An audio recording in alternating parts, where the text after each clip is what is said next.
Hi friends, എല്ലാവർക്കും നമസ്കാരം. ഇന്നത്തെ നമ്മുടെ വീഡിയോ ചക്ക എരിശ്ശേരി, കൽച്ചട്ടിയിലെ ചക്ക എരിശ്ശേരി വീഡിയോയിലേക്ക് എല്ലാവർക്കും സ്വാഗതം. ഒരു ചെറിയ ചക്കയുടെ പകുതിയാണ് ഞാൻ എടുത്തത്. ചക്കച്ചുള ചെറുതാക്കി അരിഞ്ഞെടുത്തു. അതിലേക്ക് 5-6 കുരുവും കൂടെ ചെറുതാക്കി അരിഞ്ഞിടുക. കൽച്ചട്ടിയിലേക്ക് ചക്കയും കുരുവും എല്ലാം ഇട്ട് വെള്ളം ഒഴിച്ച് ആവശ്യമായ ഉപ്പും മഞ്ഞൾപ്പൊടിയും ചേർത്ത് വേകാനായിട്ട് വെക്കുക. കൽച്ചട്ടി ആയതുകൊണ്ട് വേകാൻ അല്പം സമയമെടുക്കും. ചൂട് പിടിച്ച് വരുവാനും അല്പം സമയം വേണം. കൽച്ചട്ടി ആയതുകൊണ്ട് തന്നെ അല്പം വെള്ളം കൂടുതൽ ഒഴിക്കണം, കാരണം അടിയിൽ കരിഞ്ഞു പിടിച്ച് പോകരുത്. അതുകൊണ്ട് വേകാനായിട്ട് വെക്കുക. ചക്ക വേകുന്ന സമയം കൊണ്ട് നമുക്ക് ഒരു മുറി തേങ്ങ ചിരണ്ടി അതിൽ പകുതി ഭാഗം മിക്സിയിലിട്ട് ചെറുതാക്കി ഒന്ന് അരച്ചെടുക്കുക. ബാക്കി ഭാഗം തേങ്ങ നമുക്ക് വറുത്തെടുക്കാനായിട്ട് ഉപയോഗിക്കാം.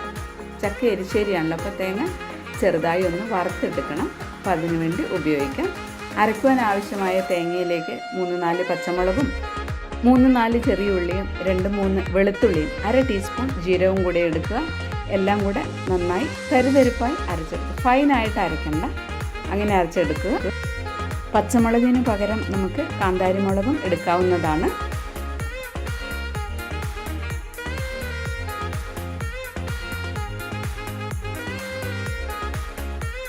ചക്ക നന്നായി വെന്ത് കഴിഞ്ഞ് ഇനി ഇതിലേക്ക് അരപ്പ് ചേർത്ത് കൊടുക്കാം. ചക്കയൊന്ന് ഉടച്ചും കൂടെ കൊടുക്കണം.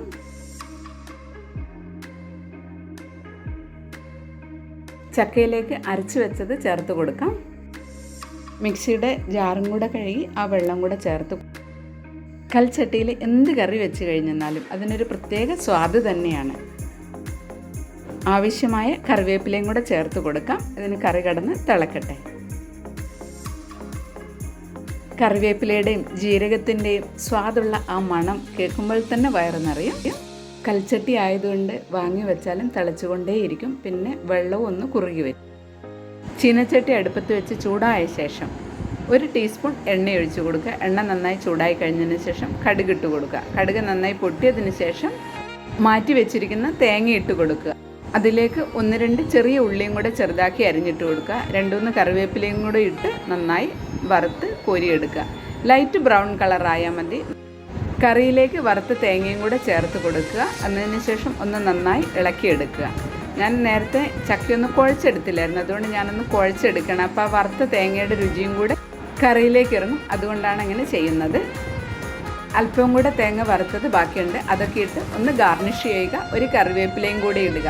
ചോറിൻ്റെ കൂടെ കഴിക്കാൻ ഇത് ഏറ്റവും നല്ലതാണ്. എനിക്ക് വളരെ ഇഷ്ടപ്പെട്ടതാണ് ചക്ക എരിശ്ശേരിയും ചോറും ഒപ്പം അച്ചാറും. അതാണ് എൻ്റെ ഇന്നത്തെ വിഭവം. അപ്പം നിങ്ങൾക്ക് എല്ലാവർക്കും ഇഷ്ടപ്പെട്ട് കാണുമല്ലോ. ലൈക്ക് ചെയ്യാനും കമൻറ്റ് ചെയ്യാനും സബ്സ്ക്രൈബ് ചെയ്യാനും മറക്കരുത്. ബൈ.